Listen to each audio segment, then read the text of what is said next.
કે સાયકલ ચલાવતા બે પૈડાવાળી સાયકલ ચલાવતા આપણે જ્યારે શીખતા હતા ત્યારે આપણે પડી ન જઈએ, આપણા ઢીંચણ છોલાઈ ન જાય અને સાથોસાથ બહુ જ કોન્ફિડન્સ સાથે એ સાયકલ ચલાવતા આપણે શીખી જઈએ ને ત્યારે આપણી સીટની પાછળ એક મજબૂત હાથ જે દોડતો હોય છે ને એ આપણો પિતા હોય છે। पिता उंगली पकड़े बच्चे का सहारा है, पिता उंगली पकड़े बच्चे का सहारा है। पिता कभी कुछ खट्टा कभी खारा है।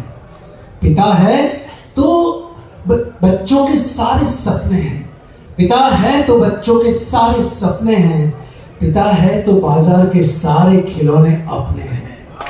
पिता सुरक्षा है घर सर पे उसका हाथ है, पिता सुरक्षा है घर सर पे उसका हाथ है।